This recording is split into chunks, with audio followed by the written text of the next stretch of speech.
Bonjour, bienvenue sur Midi 1, votre journal de l'économie, c'est maintenant. À la une de l'actualité, Mohamed Ben Chaboun, le ministre de l'économie et des finances, a présenté devant les députés un exposé qui détaille le fonds stratégique d'investissement. Le ministre a fait savoir que la création de ce fonds respecte 3 priorités: l'élargissement de la couverture sociale à l'ensemble de la population marocaine, la réforme publique et le lancement d'une stratégie ambitieuse en matière de relance économique. Ce fonds devrait bénéficier de 45 des 120 milliards de dirhams qui devraient être injectés dans l'économie marocaine.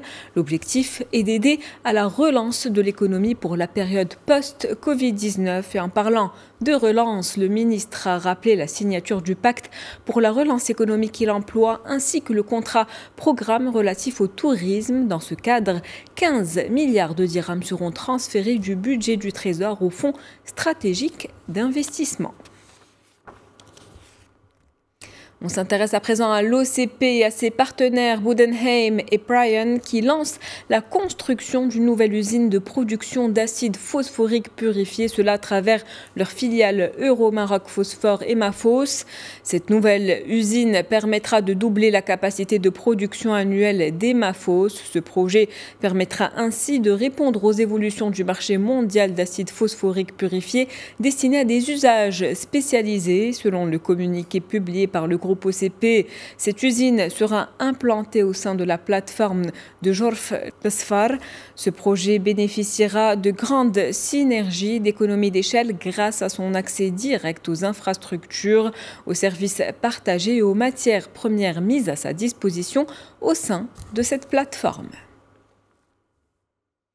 40 millions d'euros, c'est le financement annoncé par la Banque européenne pour la reconstruction et le développement, un soutien destiné aux petites entreprises et au commerce au Maroc. La BERD accordera un prêt de 20 millions d'euros au crédit immobilier et hôtelier pour fournir un financement à moyen terme aux PME.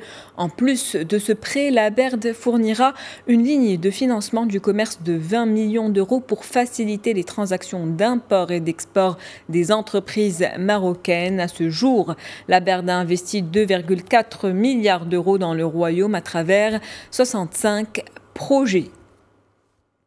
Toujours au Maroc, Disway enregistre de bonnes performances. Le distributeur de matériel informatique et télécom a vu son chiffre d'affaires grimper en juin. Il s'est établi à 826 millions de dirhams, en hausse de 3,3% par rapport à la même période l'année dernière. Côté investissement et perspectives, Disway se dit confiant et optimiste puisque la crise actuelle a mis en évidence le besoin pressant des entreprises et des particuliers de s'équiper en matériel informatique.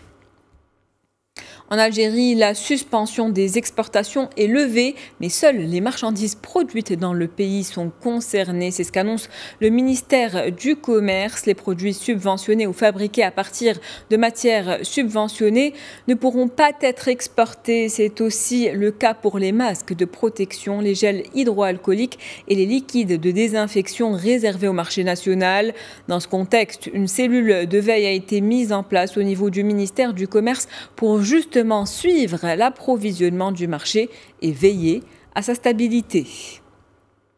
L'actualité, c'est aussi cette mobilisation aux États-Unis du secteur de la tech. Facebook, Amazon, Netflix et d'autres piliers des technologies se mobilisent contre le gel des visas décidé en juin par Donald Trump. Un gel qui, selon eux, nuit à tous les acteurs de l'économie américaine.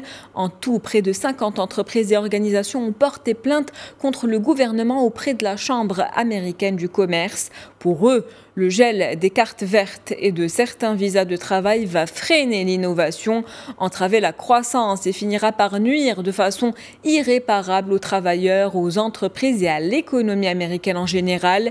Les géants de la tech le clament haut et fort. Les visas H1B, très utilisés dans le secteur des hautes technologies, sont cruciaux.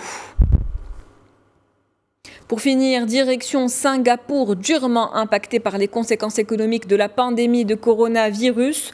Au deuxième trimestre de cette année, la récession a été plus forte que prévu et ce sont les chiffres qui parlent. Le PIB du pays a reculé de 13,2%. C'est en tout cas ce que montrent les données actualisées annoncées ce mardi.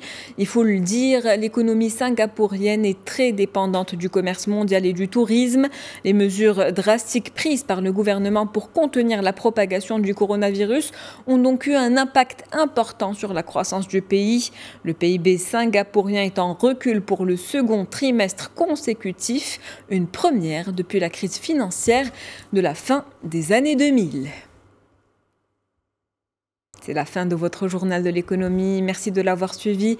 Restez avec nous, l'information se poursuit sur Média 1.